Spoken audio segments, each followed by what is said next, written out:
el equipo quirúrgico está interviniendo un paciente por una cirugía de abdomen, está encontrando ciertos hallazgos característicos de la patología de abdomen. Lógico es, como es un escenario a veces de emergencia, el cuadro no ameritaba valorar en su totalidad y con tiempo al paciente que generalmente está esperando varias semanas que pase de una a otra especialidad y determinar si está en condiciones de ser intervenido o no. Aquí no. En el escenario de emergencia el paciente viene en condiciones de riesgo, todavía estable, entre comillas, y lógicamente hay que programarlo porque es sospecha de alguna patología quirúrgica. Entonces, lo del equipo quirúrgico, lógicamente, se enfrenta a buscar la causa del problema y tiene un apoyo, un sustento en un colega que se encarga de monitorizar al paciente desde el punto de vista hemodinámico y también asociado a las drogas que habitualmente han tenido que emplearse junto con un soporte ventilatorio que habitualmente acompaña a pacientes que tienen algún grado de riesgo de descompensación. Esta especialidad corresponde al anestesiólogo, que tiene una máquina especial a su lado, que es la máquina de anestesia, para dar soporte ventilatorio, para monitorizar al paciente, para ver la mecánica ventilatoria y otras cosas más. Entonces, todo está bien, aparentemente el paciente ya fue premedicado, intubado, conectado a un ventilador, los cirujanos están tranquilos, están interviniendo, y de repente el anestesiólogo tiene una llamada de atención. El monitor comienza a dar señales de alarma. En ese momento se acerca al monitor, porque está teniendo las señales de alarma, y rápidamente comienza a detectar cuestiones en el monitoreo del paciente que le llaman la atención. Habitualmente un monitor hemodinámico cesa la frecuencia cardíaca. Acá están los trazados electrocardiográficos, cómo se van desarrollando a lo largo del tiempo, y me da un valor de frecuencia cardíaca, ¿no? Aquí en inglés, heart rate, la frecuencia cardíaca, 53 por minuto, algo disminuida. La parte oxigenatoria, medido a través de la saturación de oxígeno, 97%, pero la anestesióloga le dice, eso no me está preocupando, lo que me está preocupando es el valor que está aquí abajo, que claramente está pintado de un tono ligeramente rojo, que le preocupa ciertamente, y es el valor de la presión arterial no invasiva, todo está en inglés, ¿no? Non-invasive blood pressure, ¿no? Presión arterial no invasiva, y está en 40-13, y entre paréntesis me pone la presión de perfusión. En ese momento el anestesiólogo se desespera. Lógicamente tiene un paciente que está anestesiado con soporte ventilatorio, lo están operando y el paciente está por el monitoreo severamente comprometido. Es una presión arterial de alto riesgo porque ya nosotros determinamos que mínimamente un paciente sano, entre comillas, sin ningún tipo de condición de riesgo, debería tener una presión arterial media de por lo menos 65 milímetros de mercurio, como se les envió en algún momento para que se memoricen también, ¿no? Entonces, 21 de presión arterial media es una presión súper baja que ciertamente nos arriesga que ocurra cualquier efecto adverso. Y súbitamente ahora el paciente, de estar monitorizado, presenta otro desarreglo más. De verse trazado el electrocardiográfico, de repente aparece una línea que no me permite ver nada de actividad eléctrica aparentemente en el monitor. O algunas veces comienzan a haber deflexiones positivas y negativas de diferente tamaño que comienzan a seguir a un trastorno de ritmo que estuvo muy asociado a la caída de la presión arterial. Mucho más estresada, el anestesiólogo tiene que tomar decisiones y las decisiones las tiene que tomar, repito, en segundos. Estamos enfrentando a un paciente que en sala de operaciones, ya con soporte ventilatorio, ya con drogas para mantenerlo dormido, con bloqueantes neuromusculares, cirujano con abdomen abierto, tenemos que detener la intervención. Porque mi paciente está en paro cardíaco. Y esto ocurre en sala de operaciones. Pero fue precedido por un estado de caída de la presión arterial, una hipotensión bastante marcada. Inmediatamente, lógico, la calma, la tranquilidad, identificamos un daño y el daño rápidamente puede progresar. Si progresó, pues ya está en paro. Ya ese corazón no está trabajando bien. Inmediatamente tenemos que activar un sistema de alerta, avisarle al cirujano que detenga la operación. Pero esta vez la tiene que detener. Y tenemos que verificar todo. Primero, ver al paciente. Siempre ver al paciente. Recuerden que este aparato que está aquí, que es un monitor hemodinámico, está valorando constantes en base a una serie de cableados, de ramales, que están conectados al paciente, a su superficie, para monitorizar frecuencia cardíaca, frecuencia respiratoria, saturación de oxígeno, presión arterial.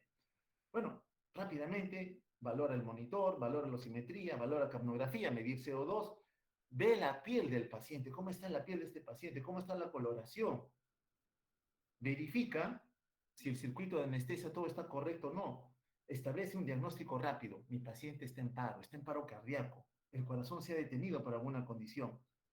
Inmediatamente tiene que tomar las decisiones, les digo, de tratar de dar el máximo apoyo al paciente. Suspende todas las infusiones de anestésicos, porque muchas veces o le estamos introduciendo anestésicos por vía intravenosa o de repente por vía inhalatoria, está intubado, para eso es la máquina de anestesia, hay una preparación de gases anestésicos que se tienen que brindar al paciente. Entonces tengo que detener toda droga que me deprima más la esfera hemodinámica. Detengo las drogas, ¿no? Y lógicamente tengo que verificar si mi vía aérea es adecuada o no, si los accesos venosos son adecuados o no, porque muchas veces en la reanimación tenemos que trabajar con la esfera respiratoria y tenemos que trabajar con la administración de drogas que me ayuden a sacar al paciente de este evento que está ocurriendo de manera súbita. Y rápidamente en la cabeza de nosotros surge, ¿será hipervagal? ¿Será por hipovolemia? ¿Será una embolia? De repente es una embolia aérea, de repente es una embolia grasa, le estaban haciendo una abdominoplastía, sacando la grasa del abdomen y lo demás. De repente tenía una fractura, movilizaron el hueso y parte de la médula ósea que tiene una porción grasa se ha desprendido y entrado al lecho vascular. De repente es un trastorno con los electrolitos. Quizás ese traicionero llamado potasio tiene algún desequilibrio que está llevando al paciente en paro. Entonces, esta necesidad urgente de actuar en minutos me lleva a identificar al proceso que previamente ya me está dando la señal de alarma. Antes de que llegue al paro, el paciente ya estaba presentando una caída en la presión arterial importante, que ya nos obligaba a tomar decisiones. Lógico es que a veces tenemos algunos segundos, minutos y el paciente hace el paro y las acciones ahora tienen que ser redirigidas. No solamente es agarrar, comprimir, ventilar, no, tenemos que investigar la causa, ahí donde nos encontramos. Traer el ecógrafo, traer el monitor electrocardiográfico, dosar los electrolitos, la gasometría, etcétera, etcétera. Y ver si el paciente, con las condiciones que vamos explorando y buscando, va respondiendo o no. Entre hipotenso, todo fluido es bueno para mejorar hipotensión arterial. A todo paciente hipotenso, chocado, le vamos a dar fluidos porque creemos que van a responder. Al final me dirán la respuesta si es sí o es no. En el camino, indefectiblemente cuando uno ve un paciente con hipotensión arterial y le da el rótulo paciente en shock, la mayoría van a usar fluidos. Pero hoy en día la medicina es medicina basada en evidencia. Ver al paciente, evaluarlo a pie de la cama. Y para eso, felizmente, tenemos en la mayoría de escenarios de ambiente, de monitoreo o de seguimiento de pacientes graves, un ecógrafo. El ecógrafo es la herramienta vital que ahora los médicos tenemos a la mano para poder determinar rápidamente cuál sería la o las causas que lo han llevado a este evento fatal. Entonces tenemos un paciente que previo al paro estuvo severamente hipotenso y frente a nosotros ha evolucionado en corto tiempo a una parada cardíaca que en ese ambiente quirúrgico, con anestésicos de por mano, con drogas, manipulación de vías, de repente es un foco séptico y está embolizando focos sépticos a la economía, etcétera, etcétera, etcétera, me está llevando a un desarrollo ya sistémico, que tiene una representación bastante grave, que en este caso es el paro cardíaco. Y como tal, lógicamente, tenemos que tener la tranquilidad suficiente para tomar las decisiones abocadas a ayudar a este paciente. Entonces, eso es vital. Entendamos entonces, el reconocimiento de un paciente hipotenso muchas veces va rotulado como un shock y el shock puede evolucionar mal. A veces dejamos que la hipotensión progrese, que pase el tiempo y el paciente indefectiblemente sin ayuda, porque ya agotó toda la reserva funcional que tenía, no da tiempo para poder responder luego. Recuérdese que para que llegue a un estado de shock, el simpático previamente ya ha tenido que activarse y tratar de contener como sea al factor que está injuriando a esta persona, pero ha sido sobrepasado, ya no da más, ya no tiene mecanismo de usar los diferentes recursos que vimos en la mañana que habitualmente el simpático emplea para podernos darnos ayuda. Es un sistema de respuesta rápido, sí, pero que se agote en el tiempo. Para que llegue al paro, como tal, ha tenido que pasar algún tiempo y nosotros no nos dimos cuenta. El encontrar un paciente hipotenso es un paciente que ha progresado a lo largo de un tiempo corto, ¿no? Horas generalmente.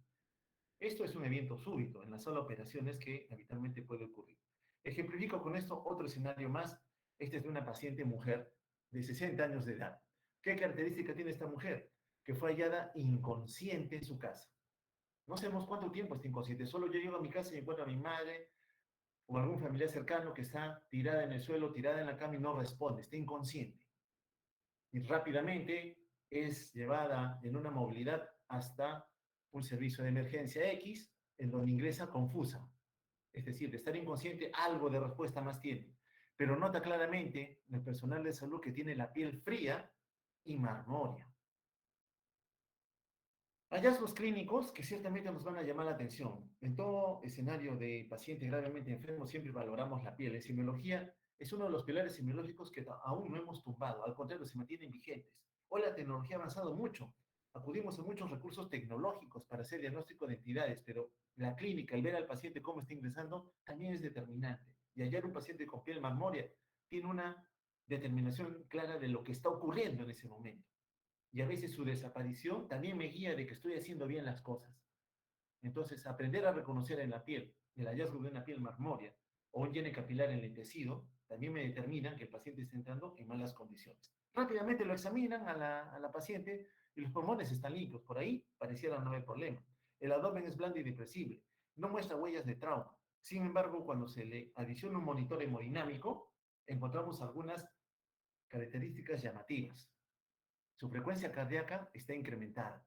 Está taquicárdico. Evidentemente, el simpático está actuando, porque hemos visto que el simpático, cuando se activa, estimula que el corazón aumente su frecuencia de descarga.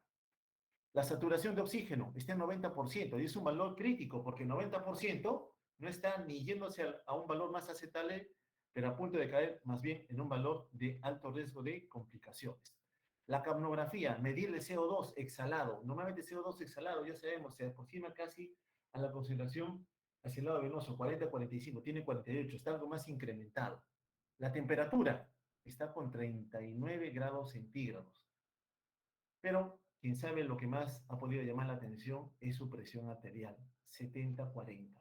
Nuevamente enfrentamos a un paciente hipotenso en un escenario clínico diferente al que previamente hemos comentado, en donde el paciente ha perdido la conciencia.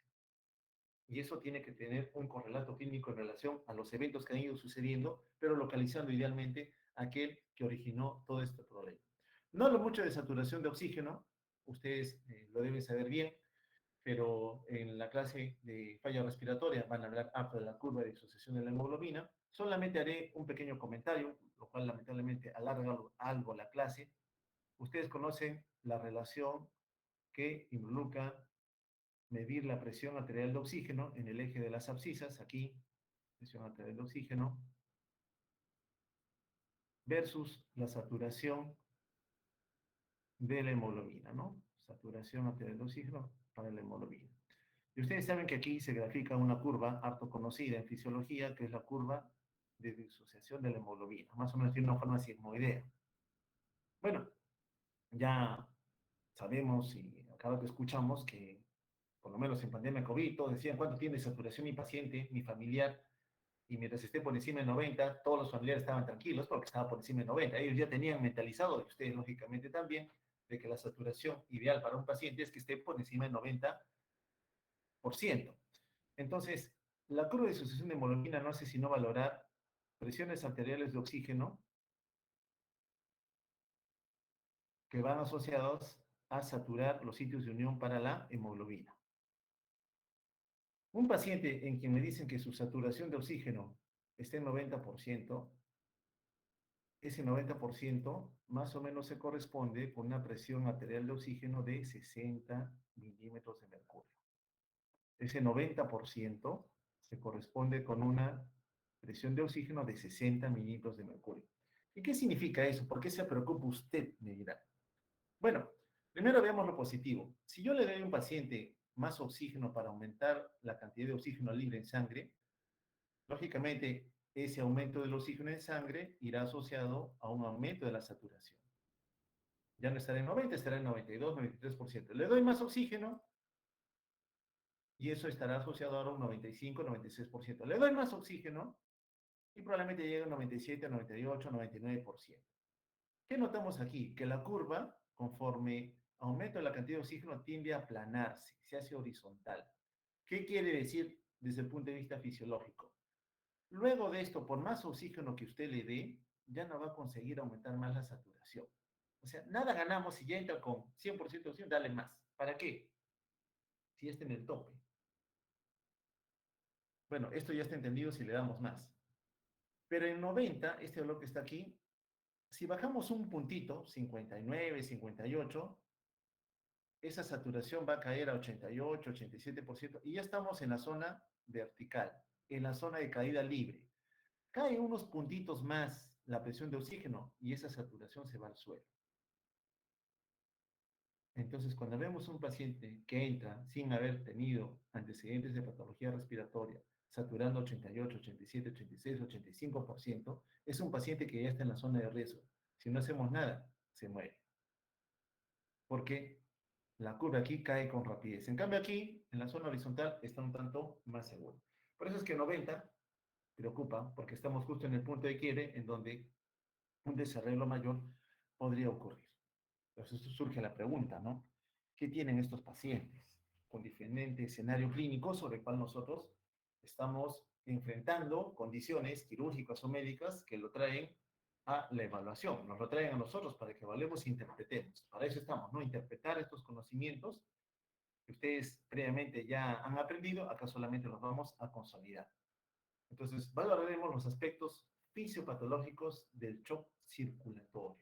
Hoy en día ya no hablamos solamente de shock, hablamos de shock circulatorio, la perfusión, cómo diferentes entidades afectan la irrigación de los órganos de la economía, sabiendo de que el inicio de la fuerza impulsora que moviliza la sangre para la circulación sistémica empieza en las cavidades izquierdas, específicamente en el ventrículo izquierdo.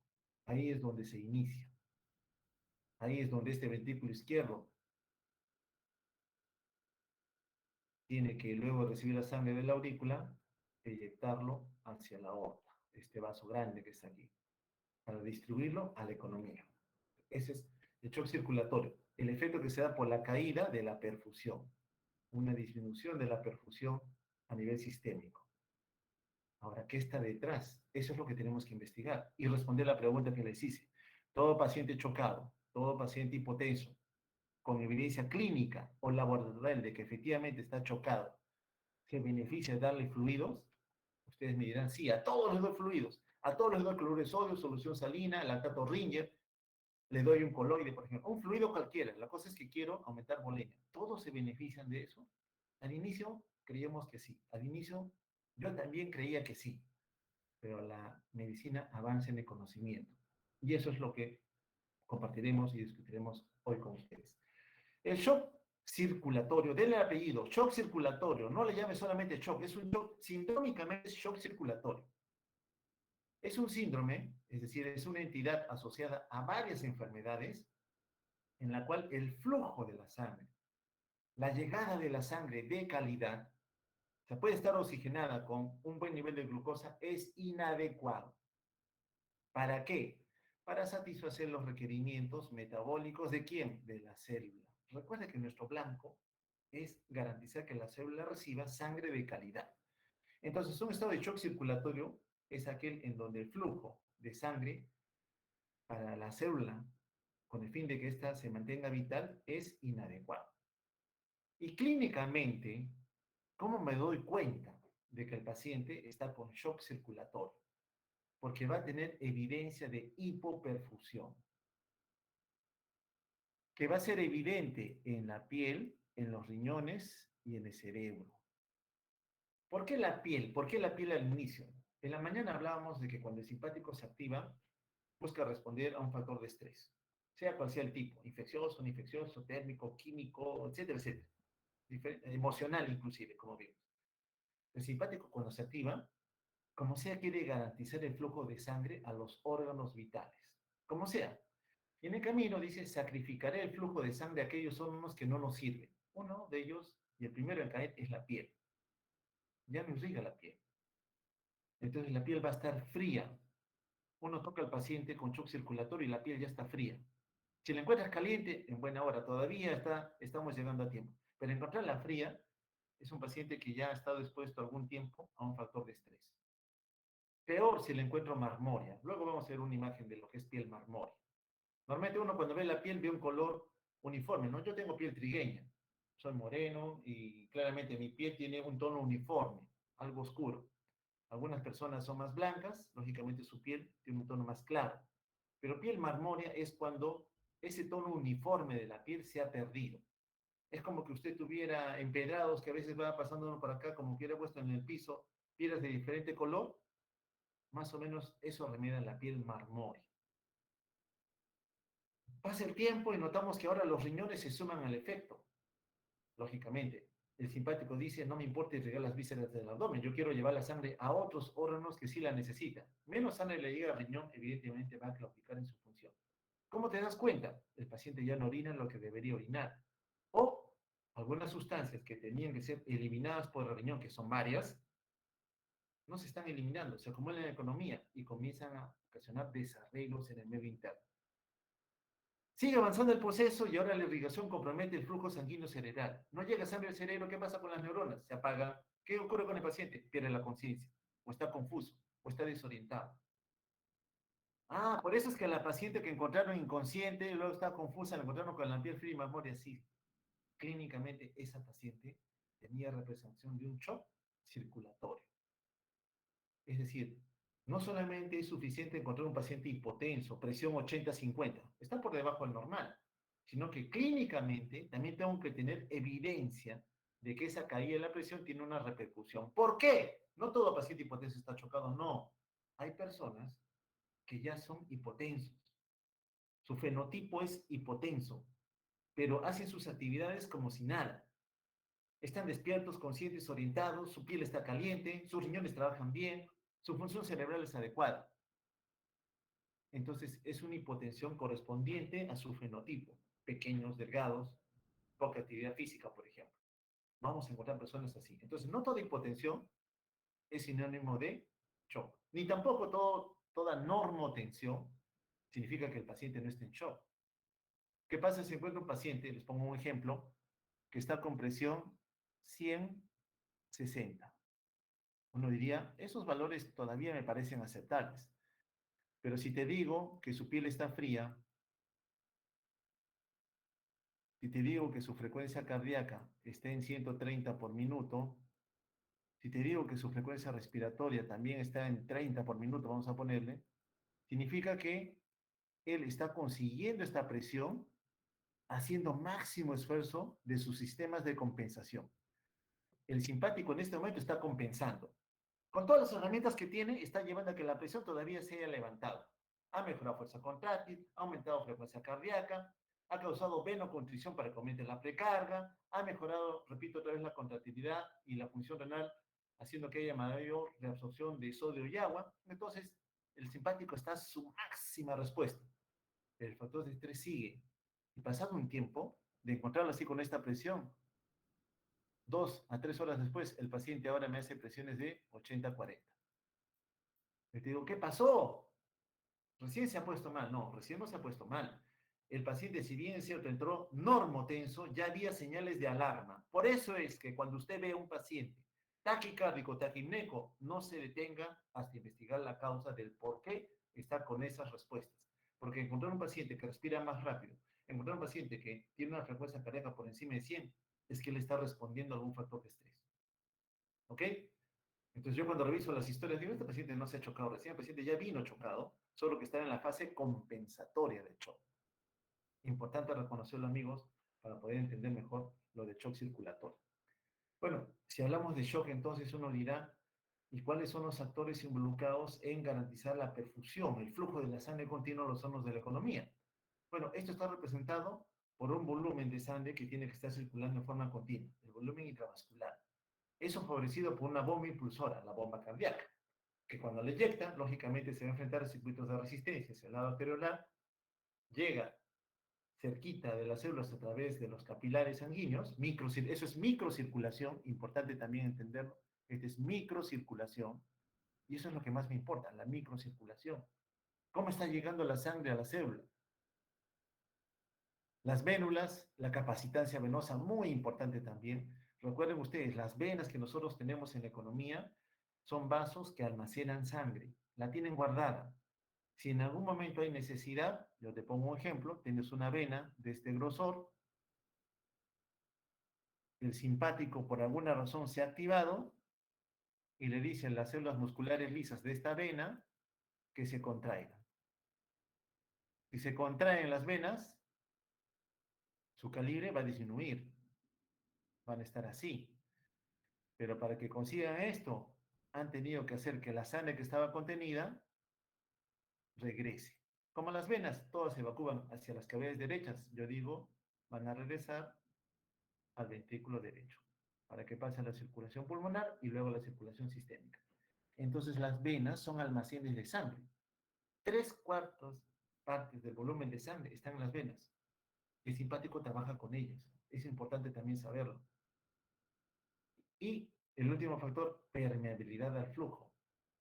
A veces ocurre que la permeabilidad de los vasos sanguíneos se pierde y todo el volumen de sangre que yo estoy tratando de movilizar, a veces le doy suero al paciente. Mi razonamiento dice, dale suero, como que la única variable a mejorar fuera volumen o volemia intravascular, cuando en realidad son otras variables más que también están involucradas.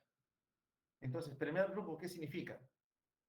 Que en el vaso, vamos a suponer que es un vaso cualquiera, hay células endoteliales, que normalmente están pegadas una a otra, pero que en el escenario del shock algunas veces se separan o algunas veces se desprenden. La cuestión está que se abren huecos o poros que permiten que el volumen, el líquido que está aquí, pueda fugar ¿a dónde? Al intersticio. Y el paciente se edematiza como parte de la evolución de shock circulatorio. Eso ocurre en unos escenarios fisiopatológicos más que en otros. Los analizaremos cuando toque hablar algo acerca de ellos.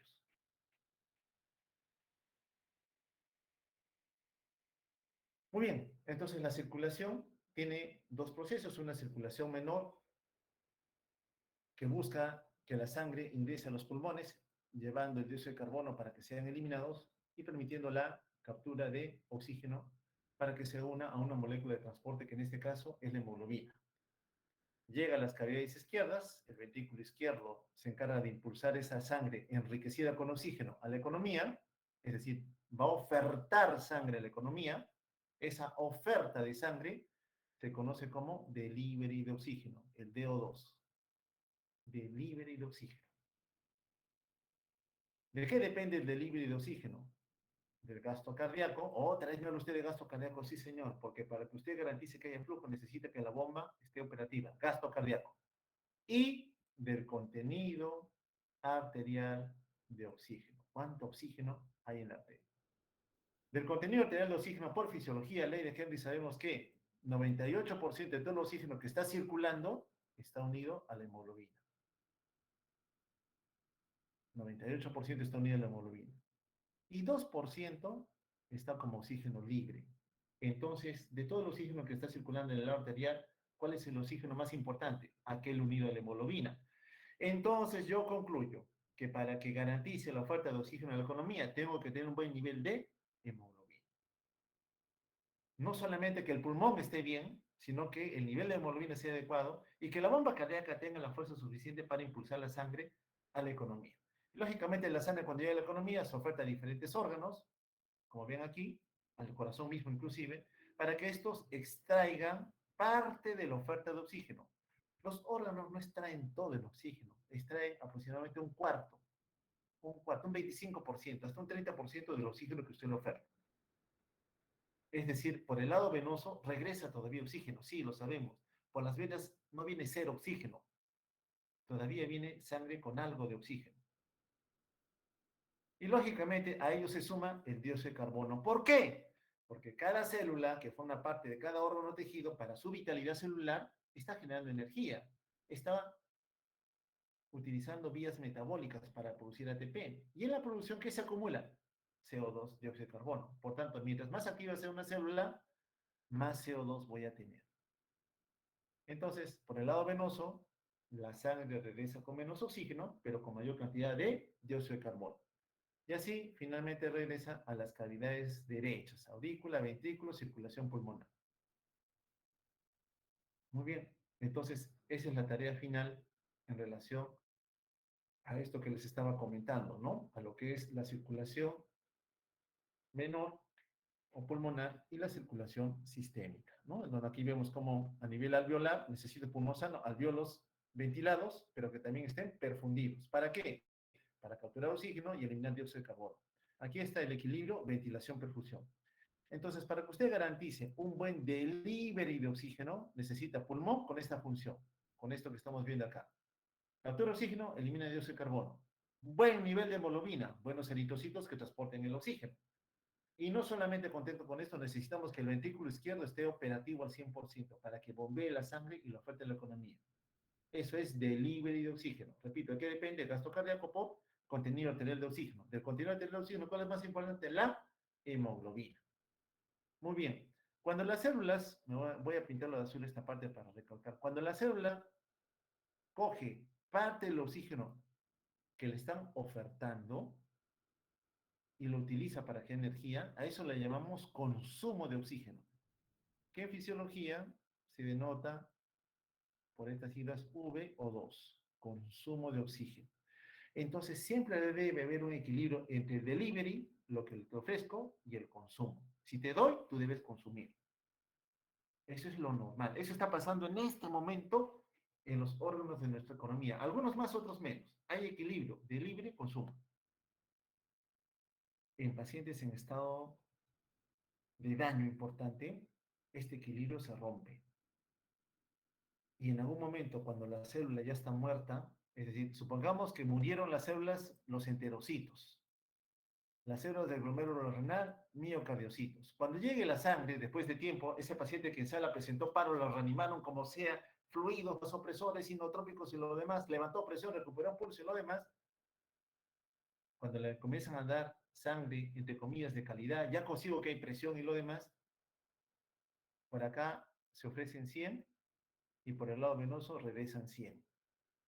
¿Qué diría yo? Si te estoy ofreciendo 100 y tú necesitas coger el oxígeno, pero por el lado venoso me regresan 100, ¿qué dirían ustedes? Que no está usando el oxígeno. ¿Pero por qué? Si ya mejoré la variable macrocirculatoria, he mejorado presión, ya ventilado el paciente, está saturando bien.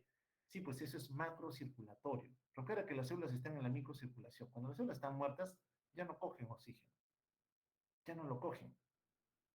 Entonces, encontrar que por el lado venoso me está regresando mayor cantidad de oxígeno en relación a lo que debería retornar, significa que ya estoy enfrentándome a un escenario donde muchas células de varios órganos ya han muerto. ¿Y qué ocurre si al contrario te ofrezco 100 y si tú me dices deberías consumir un 25-30%, pero ahora me consumes el 50%, me regresan 50, te doy 100 y estás devolviéndome 50, ¿qué significa? Que la célula está extrayendo más. Y para mí me alegra. ¿Por qué se alegra usted si está extrayendo más? Porque significa que la célula todavía está viva, está hambrienta, me está pidiendo, dame más. Entonces, para mí es buena señal, porque me dice, amigos, de que la célula todavía está viva. En cambio, cuando me regresan mayor cantidad de oxígeno por el lado venoso a que debería volver, yo un poco que me preocupo, porque evidentemente para mí la conclusión es de que las células han muerto en gran número. ¿Ok? Entonces, es muy importante encontrar el equilibrio entre la oferta de O2 y el consumo VO2. Esto es a nivel microcirculatorio. Noten ustedes en forma bastante determinante como por el lado arterial ingresa la sangre, ya en contacto con las células, y aquí hay unas compuertas en amarillo. Miren, acá el flujo va directo, pero cuando la compuerta se abre, estas compuertas en amarillo se abren, la sangre ahora sí puede ingresar, ahora por ejemplo está ingresando a otros territorios de la microcirculación, para ofertar a las células que están allí oxígeno y sustratos energéticos. Imagínense que el simpático se ha activado, cierra todas las compuertas. Al igual, la cierra tanto que ya no hay flujo adecuado en la microcirculación. ¿Por qué? Porque el simpático le interesa llevar flujo a los otros órganos que para él son importantes. A nivel microcirculatorio hay un control de flujo local por esos esfínteres o por sustancias que localmente se van produciendo, potasio, adenosina, prostaglandinas, que ustedes vieron en fisiología. El tono muscular por estiramiento también se da, eso es un reflejo local. Pero si el simpático por alguna razón se ha activado, perdón, el sistema nervioso autónomo simpático se activó, no le importa lo que localmente hay acá, de frente, acoge los esfínteres y los cierra. Porque a lo que a él le interesa es que la sangre que está aquí regrese a la economía para llevársela a otros órganos que él considera vitales. ¿Ok? Eso es el simpático, con el fin de protegernos. Él lo hace por protegernos, pero sacrifica a células de otros órganos que, entre comillas, para él no son vitales. Esto es a nivel microcirculatorio, ¿no? A nivel de la microcirculación, los mediadores que mantienen al vaso dilatado, un vaso dilatado fluye la sangre, un vaso contraído menos sangre está fluyendo. Entonces, factores locales, el óxido nítrico dilata el vaso. La disminución de los iones calcio dilata el vaso. Prostaglandinas dilatan el vaso. Factor relajante derivado del endotelio dilata el vaso, porque todos trabajan con músculo liso. Este es de acá. Músculo liso para que se contraiga necesita calcio, pero si tú le quitas el calcio no se contrae, se relaja. En el escenario contrapuesto, las endotelinas, la angiotensina 2, los tromboxanos, todos ellos aumentan la cantidad de calcio en el músculo liso. Si tú al músculo le das calcio, se contrae, pero calcio con ATP. Recuerda que son dos sustratos en el músculo para generar movimiento, calcio y ATP. Muy bien, entonces esto ocurre a nivel local, pero si el simpático se activa, los busca igual y va a buscar controlarlos. Bueno, entendamos un poquito de delivery de oxígeno. Delivery, otra vez.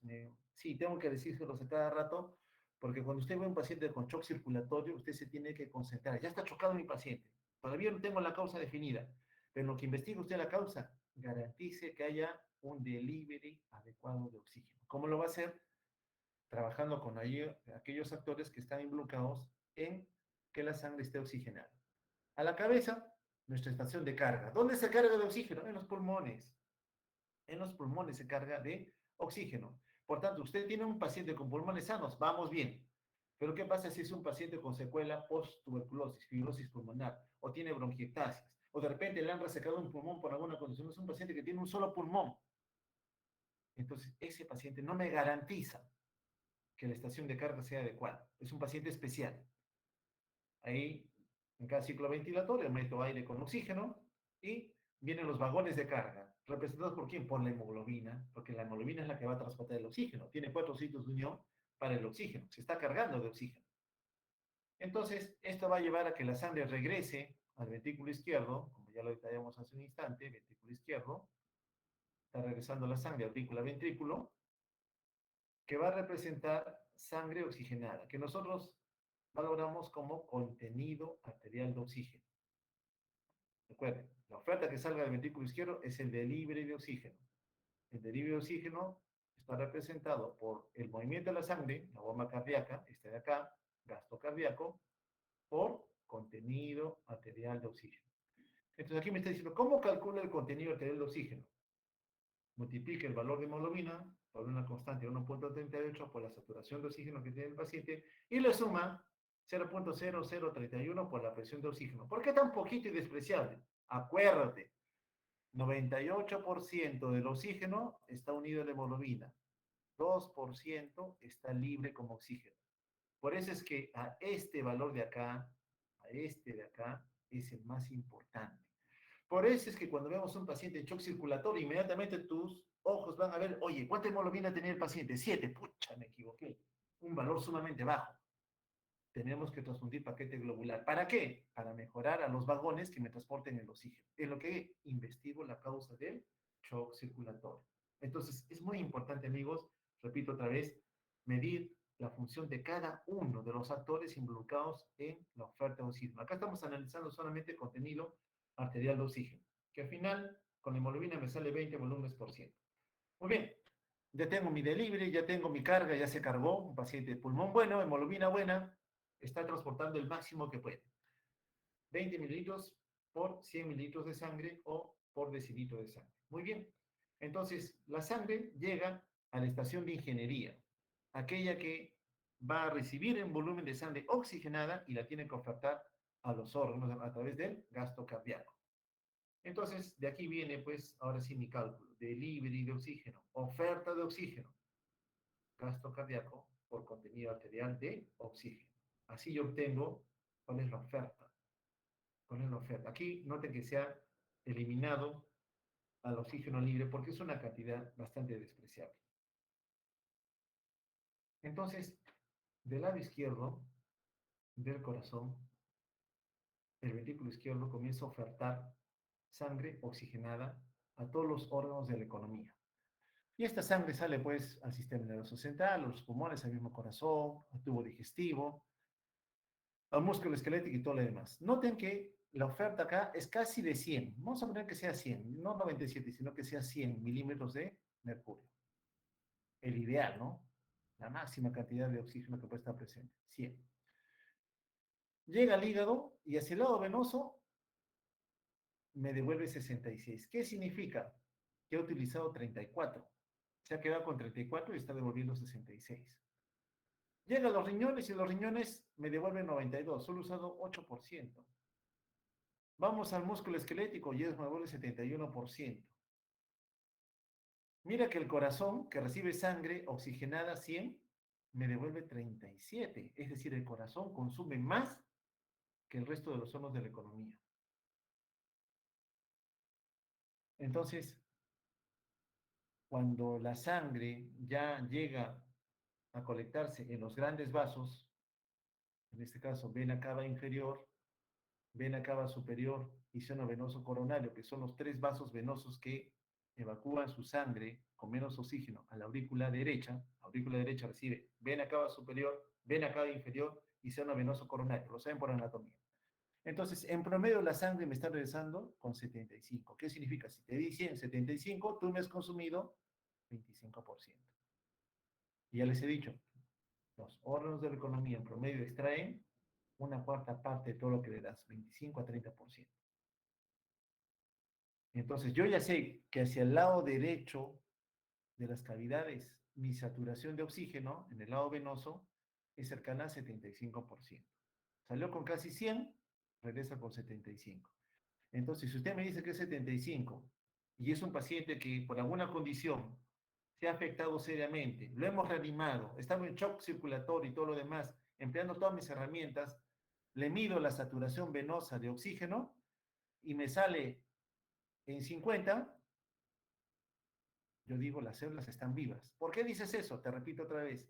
Porque la célula viva está extrayendo ahora más oxígeno. En estrés, las células ya no te extraen, como aquí, por ejemplo, el tubo digestivo, 34%, te va a extraer 40, 50, 60%. ¿Por qué? Porque está hambrienta de oxígeno. La has tenido un buen rato sin oxígeno. ¿Ok? Eso ocurre. Pero si al contrario, por el lado venoso tú mides la saturación y te sale 90%, oye viejo, no, pues 90% de 100 me está consumiendo solo 10. Para mí, la interpretación es que ya hay más células muertas que no están utilizando el oxígeno. Significa para mí que estoy llegando tarde. Entonces, esos conceptos ciertamente son solamente fisiología, el entender ese concepto. Cuando uno ve a estos pacientes, por ejemplo, en el escenario crítico, habitualmente siempre están midiendo gasometría, ¿no? ¿Cómo están los gases arteriales? En el lado arterial, su saturación de oxígeno le sale a usted 98%. Uy, estamos bien, 98%. Y es lo único que medimos. Y no te da necesidad de saber, ¿y cómo está el lado venoso su saturación? Te pongo ejemplo. Te sale el 70% antes de que lo operes. Yo digo, estamos bien, 70%. Estoy en el equilibrio. Pero por algo ve en plena operación o de repente en la sala de emergencia entró más o menos bien y en 4 o 6 horas se descompensó, le vuelves a medir la saturación, ¿no te gustaría saber si está alta o está baja para que tú tomes decisiones? Porque si está baja, tú dices, un ratito, la célula está viva, tengo que darle más oferta. Comienza a buscar, ¿cómo está el pulmón? Ok, ¿cómo está la hemoglobina? Algo baja, pásele sangre. ¿Cómo está el gasto cardíaco? Está disminuido, mejoremos el gasto cardíaco. ¿No te gustaría saber eso?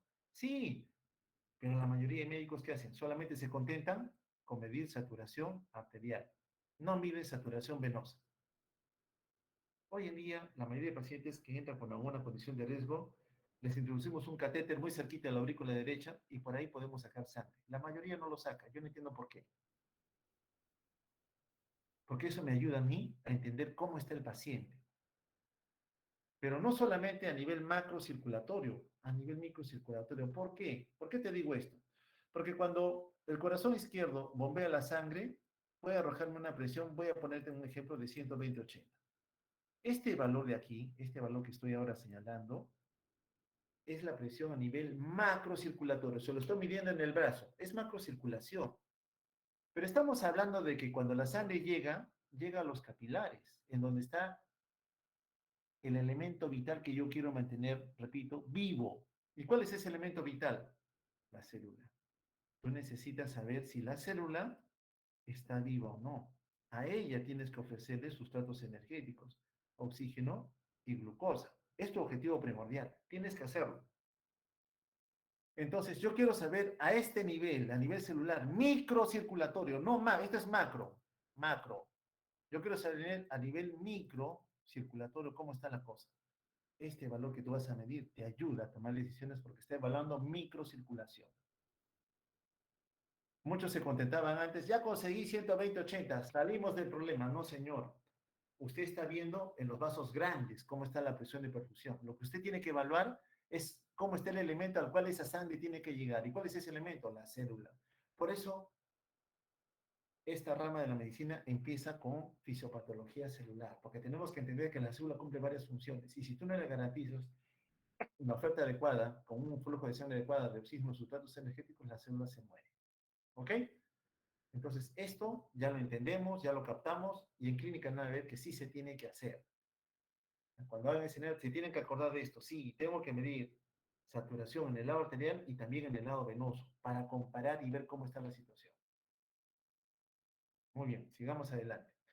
Entonces, ya para resumir, tenemos una estación de carga en los pulmones, pulmones sanos idealmente, una serie de vagones que capturan el oxígeno, la hemoglobina, nuestra estación de ingeniería que impulsa la bomba cardíaca para que oferte, acá está la oferta de oxígeno de calidad a los órganos de la economía, que están en la red de capilares, cada órgano tiene.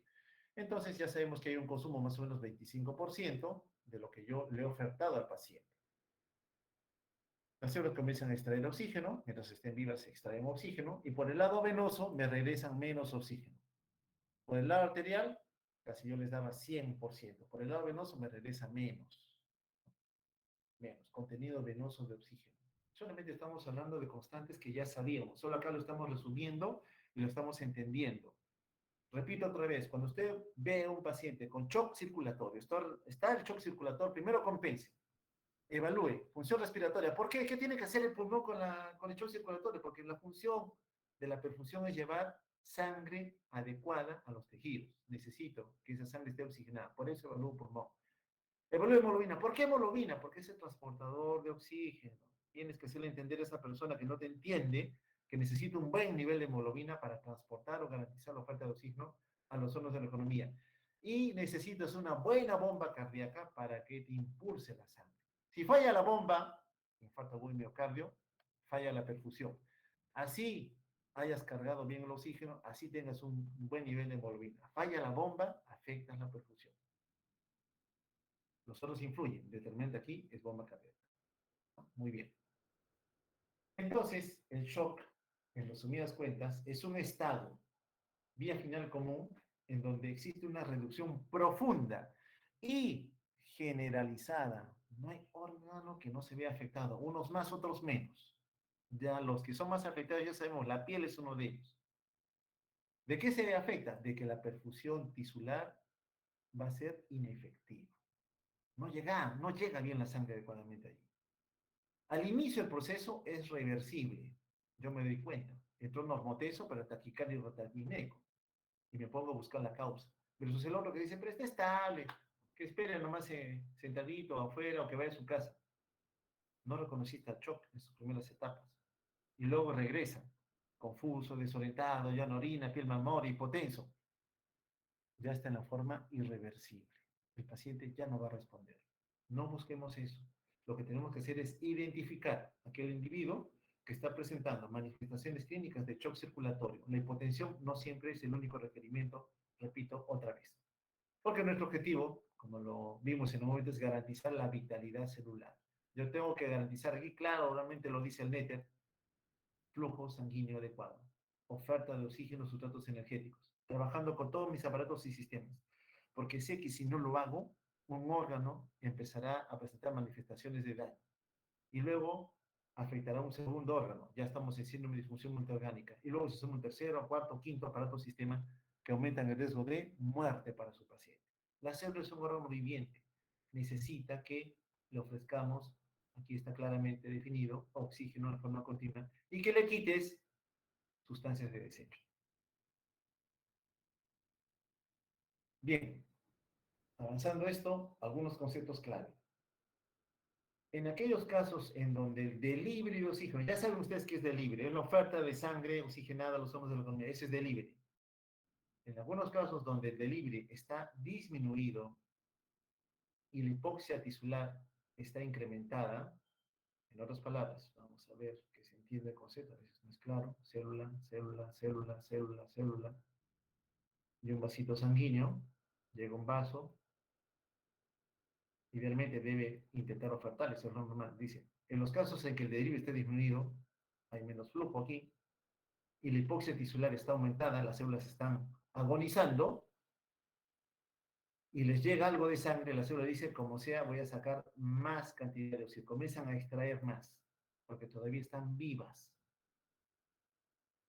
Pero si ya el flujo disminuye más, menos sangre llega, es decir, aquel proceso que empezó con un paciente todavía compensado, pasan las horas, no te diste cuenta y dejas que el shock ahora sí evolucione francamente, ya el flujo de sangre va a ser mucho menor. En ese momento la célula dice, ya no llega nada. ¿Qué hago? Acudo a rutas metabólicas para producir todavía un poquito de ATP. Todavía la glucosa es convertida en piruvato. Pero como no tengo oxígeno suficiente para meterlo al ciclo de Krebs, el piruvato se convierte en lactato y comienza a acumular lactato. Entonces, en estos pacientes, el nivel de lactato se incrementa. Este es un daño a nivel celular. Entonces, la célula ya es microcirculación. Cuando yo quiero ver a nivel microcirculatorio si la cosa está yendo mal o el paciente me está respondiendo para bien, mira el lactato. El lactato debe ser menor a 1,5. Vamos a quedarnos con ese valor, 1,5. ¿Qué pasa si el paciente entró con 1 cuando estaba todavía normotenso, pero entró taquicárdico, taquipneico? Y de repente nota ahora sí hipotenso descompensado. Y le mido su lactato y está en 4. Ese aumento del lactato ya te está diciendo que la célula ha tenido un tiempo de estrés en donde ya no da más. En donde ella solita está tratando como sea de vivir, pero acudiendo a rutas metabólicas, glicólisis anaeróbica en este caso, para producir un poquito de ATP, pero a costas de acumular lactato. Y el lactato acumula hidrogeniones. Y si hay hidrogeniones en aumento, favorece la acidosis. Y si hay acidosis, la célula trabaja mal. Por todo lado, estás perjudicando la función celular. Todo porque no te diste cuenta de que el paciente cuando ingresó ya estaba con un shock en curso. Pero no nos dimos cuenta. Pero ahora con lo que estamos viviendo ya no debería ocurrir. Muy bien. Entonces, a nivel microcirculatorio, medir lactato también me ayuda a valorar cómo está la microcirculación. ¿Qué pasa si el paciente entró con 4? Me doy cuenta a tiempo, ya como sea. Uy, no, el paciente está mal. Vamos a reanimar. Y la cocina, dale fluidos. Ah, bueno, le das fluidos. Una hora después le mides la gasometría, donde te sale el lactato, y el lactato una hora después está en 3. Uf, algo mejor. Le mides una hora después y está en 2. Tú dices, mi tratamiento, así como sea, con fluidos nada más, por lo menos ha mejorado o ha logrado disminuir los niveles de lactato. Entonces, un descenso en el nivel de lactato es señal de que tú estás haciendo un trabajo aceptable, adecuado. Pero ¿qué ocurre si en lugar de 4 te sube a 6, te sube a 8, te sube a 10? No, estás haciendo las cosas mal o el paciente ya está en un camino sin retorno, irreversible. Entonces, se dan cuenta que cuando uno valora a estos pacientes, tiene que tener herramientas clínicas, darme cuenta, con un conocimiento previo, lo que estamos haciendo ahora, pedir a veces ayuda de laboratorio, el dosaje lactato, la gasometría en el agua arterial y venoso, o alguna variable de imágenes que me ayuden a entender mejor la razón o la causa que llevó a este proceso. Entonces, sabemos que normalmente la glucosa, sea de donde sea que venga, a nivel del citoplasma, lleva a la producción de piruvato. Eso es en citoplasma. Para ingresar a la mitocondria, lógicamente, tiene que convertirse en acetilcoenzima A y como tal ingresar ya al ciclo del ácido cítrico, ciclo de Krebs, para generar mayor cantidad de ATP, siempre y cuando haya una oferta continua de oxígeno. Por eso es que glucosa y oxígeno son los sustratos clave para generar ATP y con eso garantiza que la célula se mantenga viva. Pero si no tenemos oxígeno, la célula comienza a producir un poquito de ATP a costas de acumular lactato. Más lactato, más estrés celular. Indirectamente nos está manifestando de que se está suscitando en la economía de este paciente. Valoremos rápidamente la relación en lo que ocurre en la célula, que está estresada, está comenzando a estresarse por un factor de estrés, en donde por esa situación de estrés, ella evalúa la oferta, el delivery, sabe que tiene que consumir oxígeno, pero por la situación de estrés, quién sabe, la extracción, la cantidad de oxígeno que ahora va a extraer podría variar en el tiempo. Eso es lo que vamos a analizar en esta curva. ¿Cuánto de oxígeno se puede extraer? Y mantenerlos todavía estables. Sabemos que el consumo de oxígeno está representado por el delivery multiplicado por la diferencia de la saturación de oxígeno en el lado arterial menos el lado venoso. Si te doy por el lado arterial 100, por el lado venoso debe haber menos. Entonces, el consumo es esa diferencia entre lo que te di y lo que tú consumiste. En resumidas cuentas, no es una forma que tengan que acordarse, solamente entender que el valor consumo simplemente es ver cuánto te di por el lado arterial, cuánto me está regresando por el lado venoso. Muy bien, lo normal es que tú le ofrezcas casi 100% de oxígeno por el lado arterial y por el lado venoso te regrese sangre con menos oxígeno. ¿Cuánto está extrayendo? Un 25% de la sangre que tú les ofrecido. Ese es mi promedio. Eso es lo normal. Este individuo ahora es afectado por una situación de estrés. Algo lo está afectando. Entonces, ¿qué hace la célula? Como la célula todavía está viva, dice, voy a extraer más oxígeno porque hay una situación en la economía de este paciente y el médico que lo está viendo no se está dando cuenta, pero yo sí. Entonces, esta célula dice, voy a extraer más oxígeno. ¿Cómo te das cuenta que está extrayendo más oxígeno? Porque cuando mides la cantidad de oxígeno en el lado venoso, te sale en un valor más bajo. Eso te dice que la célula ha detectado la normalidad y está tratando solita de sobrevivir extrayendo más oxígeno. Tiene esa capacidad. Pero en encontrar una disminución de 70, 50, si yo fuera el médico diría, no, algo está pasando, algo está ocurriendo. Ella se ha dado cuenta y yo no, de que existe ya alguna anormalidad. Es una señal de alarma, en otras palabras, encontrar una saturación del lado venoso por debajo de 50. Lógicamente, si el proceso continúa, no te diste cuenta, o de repente, doctor, la enfermera te alcanza el lado, me equivoqué, me viene el lado venoso. ¿Qué es esto? Tómale de la arteria. No le prestas atención. Tienes que interpretar el resultado. Si persiste el daño y la célula en estrés disminuye el flujo, ya no tiene oxígeno para extraer, ya no hay oxígeno, ya no hay oxígeno, ya no hay oxígeno, entra el estado de disoxia, por más que lo ofrezcas luego, ya no va a extraer nada, ya estamos enfrentándonos a la muerte celular. Entonces, hay un camino que la célula recorre antes de llegar a la etapa final, que es la muerte celular. A mitad del camino, ella todavía podría ser rescatable, podría ser todavía recuperable. Ese es nuestro trabajo en medicina, evitar que llegue a un camino sin retorno. En el ideal, coger al paciente cuando todavía podemos sacarlo de la zona de riesgo. Ahora peor, este escenario va a cambiar más cuando el paciente tiene algunas enfermedades. En la mañana decía que todos nosotros tenemos una reserva fisiológica. Ustedes una muy buena reserva fisiológica, pacientes jóvenes en realidad sanos, no fuman, no beben, corren, hacen ejercicio, comen saludable, etcétera, etcétera. En cambio yo no hago ejercicio, no corro, no como saludable, tengo 50 años, mi reserva fisiológica está venida a menos. Entonces, esa persona con algunos cambios fisiológicos no va a responder al estrés, decía, como un individuo cuya reserva todavía está patente, todavía es aceptable. Y peor si tiene alguna enfermedad que afecte a algunos órganos que forman parte de esa reserva. Por ejemplo, acá, un individuo que era una persona sana y está en estado grave. Está en estado grave. Él tiene un consumo de oxígeno determinado que va asociado a la oferta. Tú le comienzas a bajar la oferta, bajo la oferta, él se mantiene estable, bajo la oferta, está estable, bajas la oferta, sigue estable, sigue. Mira, le estás bajando la oferta de oxígeno y él todavía se mantiene estable hasta que baja demasiado y recién el paciente caía libre. Igual que todos, shock sin retorno. Pero soportó bastante tiempo. Sí, pues un joven, entre comillas, aguanta más que un viejo. El viejo tiene menos reserva. En menos tiempo, el paciente viejo, el paciente anciano, va a presentar manifestaciones de descompensación.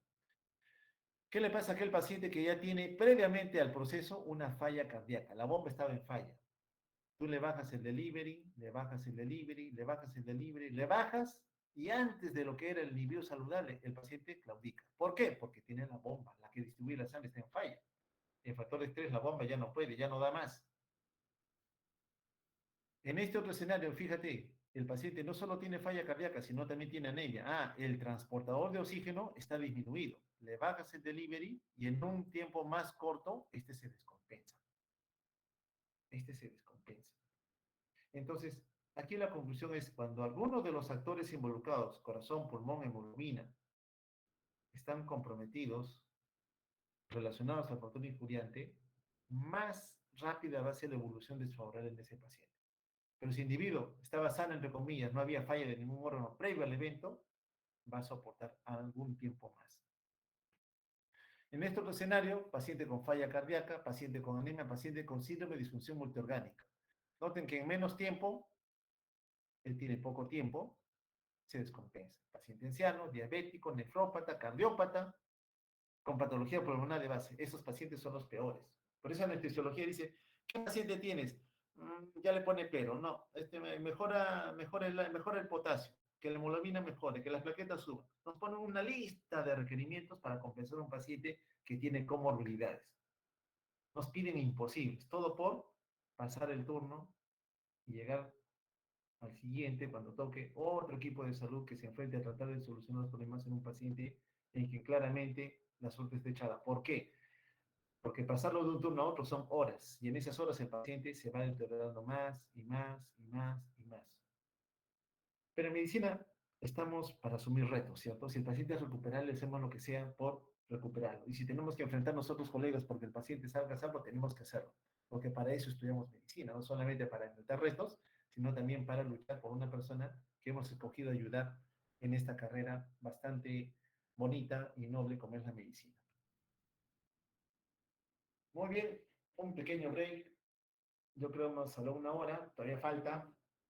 Yo sugiero son las 4:08, 4:15 nos reunimos. Acá están nuestros enemigos naturales de nuestras clases en línea, ¿no? En la mañana a veces escuchaba estos enemigos que de repente surgen y alteran a escuchar la clase.